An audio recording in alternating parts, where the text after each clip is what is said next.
Hi guys, and welcome back to XCOM, the XG Files, with me, Arthur Tolmie, aka Starbucks CMDR. This is a really sort of standard video for XCOM. I'm going to show you my playstyle. It's set sort of mid-game, so if you look top left-hand corner of the screen, you'll see the current objective of the game is to build the skeleton key, which is for the alien base. So you get an idea, I'm sort of midway through the game. So I have got some cool toys, but just not the top tier stuff. So the first thing we're going to look at, we're going on a standard alien abduction mission, so we've got to capture some meld and kill the aliens. So we're rocking out with a squad of 6. So I want maximum capacity in terms of squad size, that's already in there. And I've got Colonel Connorsby, my bearded lion of a man, rocking out the assault class with an arc thrower, along with Colonel Taylor, Jen, Juicebox, also an arc thrower, because at this stage of the game I'm actively trying to capture as many aliens as I can. It does recommend you do this earlier in the game, or sort of Dr. Valen sort of goes in and says, you know, go out there and catch these guys. I don't recommend it early games, certainly not on Classic, because you will find a lot of dead people very quickly, with very little to show for it. So I tend to wait till mid-game and then just start capturing aliens as I want. I have my mech, which is Colonel Gorton, TikTok. He's rocking, I think he's a tier 2 mech at this stage, so he's got a grenade launcher on his back, and I think a minigun. And a power fist, which is so cool. I think you're going to see it in this video. I have Major Gallagher, so one of my not my top tier soldiers. She's got the scope, and scope sort of increases the accuracy per shot and chance to hit, sort of thing. I obviously tied that in with I think it's wet work, which is one of the additions you can have in the officer training school. It helps your soldiers rank up quickly and thus keep them alive longer. I have my heavy, which is Bradley, the Bradley Gould, the albino, and he is literally just going total heavy. So he's got laser, heavy laser, and grenade launcher. And again, I've got Colonel Santiago, or Gypsy, and that I might add is a nickname the game gave her, not myself. And she's carrying the arc thrower. So at this stage, I'm looking to literally capture the aliens alive as much as I can do. So yeah, so that's basically why we're here and what we're doing. Obviously this is my team. It's fairly well balanced. You'll notice that I use a lot of laser rifles, and I tend to stick with rifles over heavy weaponry more than anything else, including shotguns. I don't tend to use shotguns. I don't know why. I just, until like late game when you get the alloy cannon, I don't really rate them, to be honest, if I'm totally honest. And double tap with a plasma rifle is an absolute game changer later on in the game. So we have the mission brief, obviously, and what have we got? Operation Blind Blade. I think it should be said with like a Operation Blind Blade. 6 men, although they're not all men. 4 men, or 2 men and a half-man machine. 2 women. That's 6, something like that. But yeah, basically, yeah, we're going in. So alien abduction progress, meld. Any things are reading to positive, so neutralize the hostile targets and locate the meld canisters. And this is in Russia, St. Petersburg. So here we go. So this is it. I'm going to talk you through as I play. Some of this will be from memory, so I will err and quite a bit to try and remember what I did. So yeah, so let's get into it. So there's my Skyrim's landing. I skipped a little cutscene. And yeah, so we're off. One thing you notice about straight away about my heavy, or sorry, my mech, sorry, is that he has, he's got the leg enhancement. So you look that his range of movement is huge. So yeah, I use him pretty much straight away to just expand from my drop zone. And I very much play to the blue, even still at this stage. I'm either running to the blue, and by that I mean I move so they stay in Overwatch. Now again, I've moved up and I've seen the first meld canister. If you look in the top right hand corner, you'll see the number 4. That indicates how many turns you have to recover that meld. If you don't get it in 4 turns, it self-destructs and is unusable. So what you'll see me here do now is I move my squad up, because obviously the first 2 guys are moved up. I haven't seen the aliens, so I know these guys are good just to get into position, because I've got 4 turns to get to this meld. Hence the reason why we can all push up really quick and be ready for the next turn. And I always keep someone at the back on Overwatch as well, just in case the enemy's flank. So that's it, a really quick first turn. Aliens do their little thing, there's some shuffling about. And again, TikTok, so much movement, he's such a game changer. Right alongside this side of the van. Second meld canister discovered, 7 turns. And 7 turns in XCOM is an absolute lifetime. Don't panic with the turns. There's one thing I'd say about meld is don't worry so much about 4 or 5 turns to get to your meld. All right, don't make that tease you out into just sprinting across, because you have got a lot of time. And you'll notice, obviously, because TikTok's moved up, or Gorton's moved up my mech, there's no enemies around there. I'm quite happy to sprint my team in and get them in position to plot up ready for their second canister. I've already run one of the soldiers straight up next to it, so to start the next turn they can recover that meld, and it's done, still leaving me 6 turns to get to the second canister. So this, in terms of mission starts, is a great start for my team. No enemies about, first canister secured, and pretty much set for the second canister, and then it's the task of just mopping up. So yeah, there we go. So the second turn in, I'm already plotted on 1 canister, and we're ready to go for the second one. Again, aliens turn, nothing to be said, so immediately I can move Gorton up straight away to the second canister, which is brilliant. And rarely in XCOM, no enemies. He can even collect that. See, that's the thing. With your mechs, this are so valuable. They got movement, and he's already, that canister's out the way. Gallagher takes this canister, so straight away one of my objectives is complete. I'm 3 turns in, or start the 3rd turn, both canisters recovered, so we can start moving through the building. So I'm a little bit conscious now, and here we go, just been seen that I hadn't seen any aliens. So these are seekers, and seekers are designed specifically for sneaky bastards like me that used to leave their snipers at the back of the map, so that they just pick enemies off. Well, the seeker stays cloaked, sneaks around, looks for isolated troops, latches onto them and suffocates them to death. It's a quite horrific way to die. It's like being French kissed by the predator, and they literally just strangle the life out of your soldiers. However, at this stage, there is a good tactic for them. Keep your troops together, keep them on Overwatch. You should be okay. Don't move. They will come to you eventually, and then just blow them away.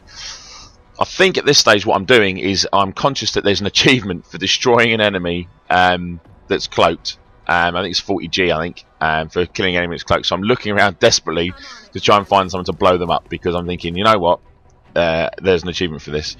So I'm looking at the moment, you know, how can I do this? If there's too many shots, I'm going to destroy meld, I'm going to kill soldiers. So rocket launcher, you'll notice that this that Bradley the Heavy has had his explosive damage ramped up. So whereas before it was a smaller sort of dome or circle to destroy scenery, he's now got like a huge area. So this has now become very difficult for me to work out what I'm doing. And where I had a situation where I was in control, I've now kind of trying to get an achievement. I've now moved people out of position, which is fantastic.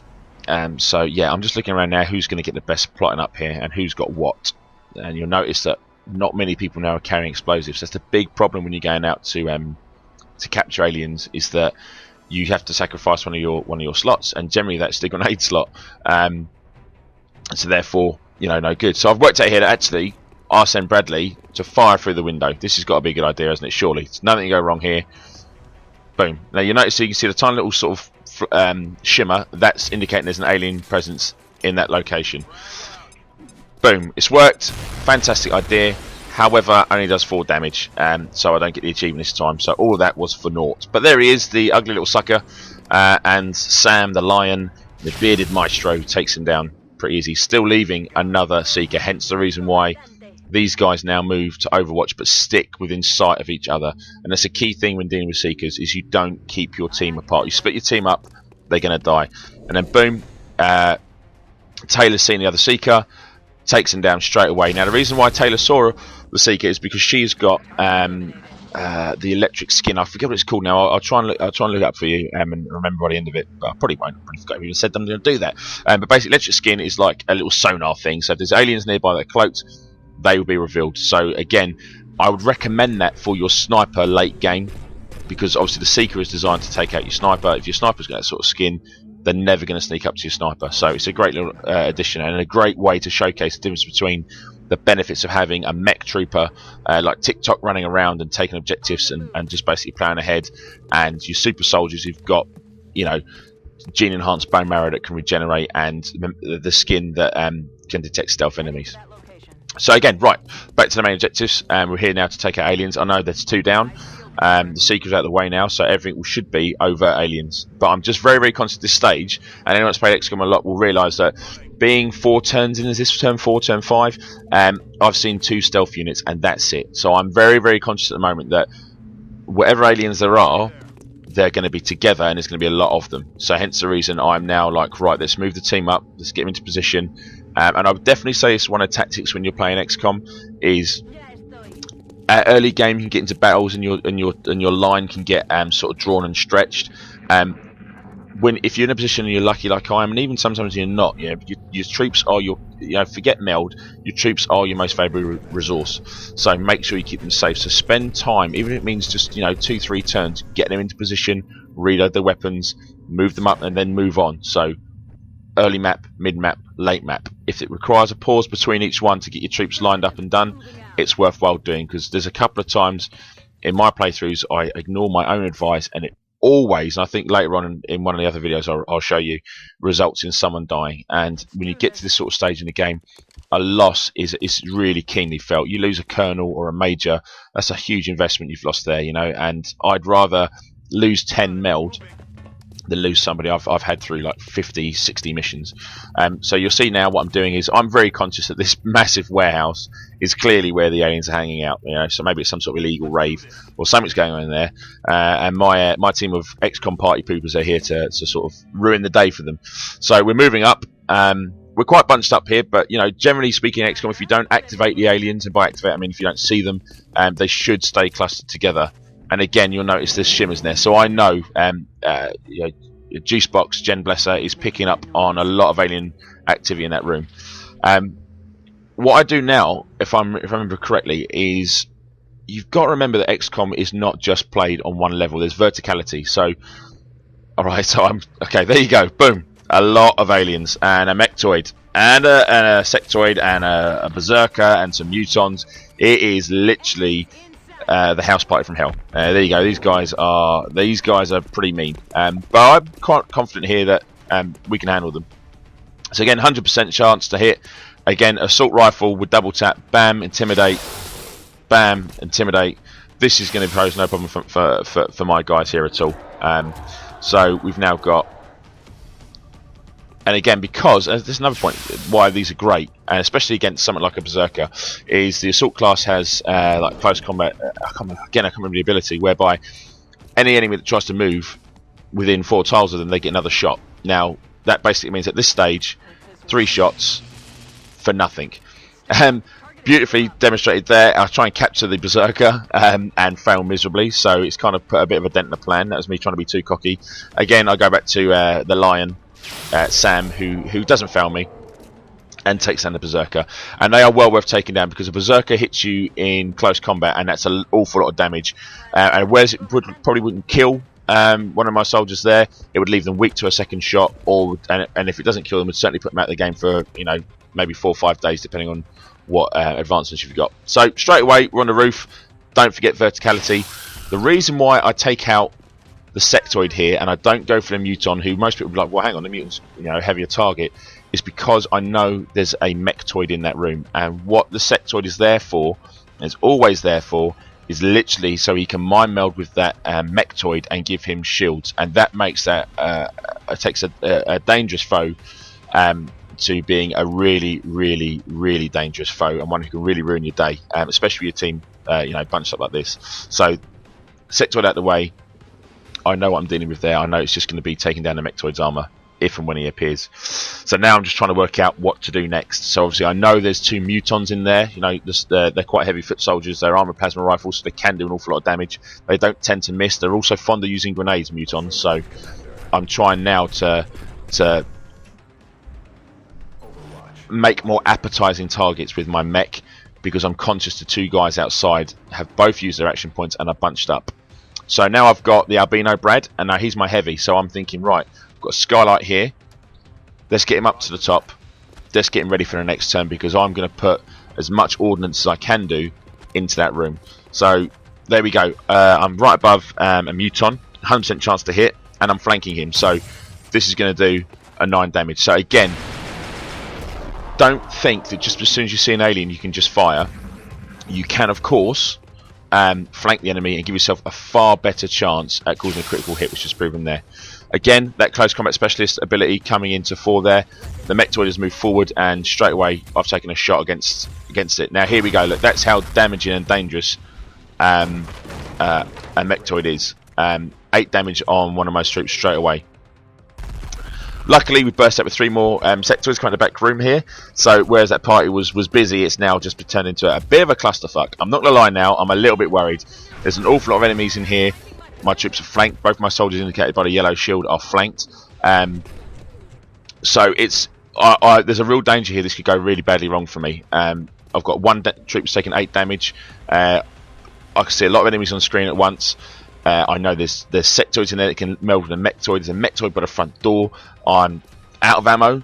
So remember what I said to you before about make sure you get your troops prepped. Again, I haven't followed my own advice, or I have, but she's fired so many times, she's out of ammo. So again, I'm preserving my key asset. I'm moving her to the lorry.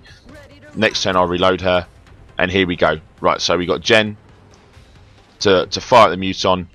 It's now time. We need to start taking some. We need to start taking numbers down now as quickly as we can. So straight away now, I know there's a lot of enemies in that room. So I could fight that muton and muton sectoid and get a kill. What I'm going to do is, because I know there's a lot in there, and I can tell by the shimmers that there's aliens about, I'm going to use my rocket. I'm going to put a rocket into that room, and I'm going to kill as many things as I can do with one shot. Because now it's a numbers game. I have to thin the numbers as quickly as I can, and that's one of the key things about XCOM is be aggressive. You know, throw everything you got. Imagine this is like an 80s movie. There you go. Look, 9 points damage there. 6 points. That's a 2 sectoids dead and damage done to the mechtoid. That's a great way to thin the numbers. And again, let's get rid of this guy. He's a danger. He's flanking my troops. We have to take him out. So I think, what am I doing here? What am I doing here? Do I move him up, or do I just? Oh, I've got run and gun. I've got run and gun, and I've got rapid fire. So 39%. So obviously, when you're using rapid fire, it does reduce your chance to hit dramatically. But I think I'll just go for a standard shot, 54%. But you know, Sam's dead eye. He just doesn't miss. So straight away there, in a couple of turns or a couple of moves by my team, I've taken out 3 enemy and done a lot of damage to the mechtoid. This has now gone from being a horrific clusterfuck to salvageable and should be a healthy win. So again, I'll leave my mech on Overwatch for when this guy appears, and he can say hello and take a reaction shot. Boom, 8 damage. That's the end of that mechtoid. See you later. Job done. 2 canisters. We have 10 aliens killed. 8 damage to one of my soldiers. And that is basically a standard mission sort of mid-game. Some tactics are basically keep your team together. Don't thin your lines. Prep for your next stage on the map. Bit sort of early game is easy. Mid and then to late. And yeah, protect your assets, and your key assets are always your soldiers. And don't forget the abilities of your soldiers. And that is a basic XCOM mission by me. What I want to do soon is to hear your feedback on it. How do you play? I'm going to start looking at maybe seeing what soldiers I've got for and what abilities I use for them. Maybe go through like class by class. If you're interested in seeing that, let me know. But there we go. That's it. Actually, nobody was wounded from that mission. It was brilliant. Because we're absolute badasses. There we go. Hopefully you'll join me for the next video, and I'll see you all soon. Bye bye.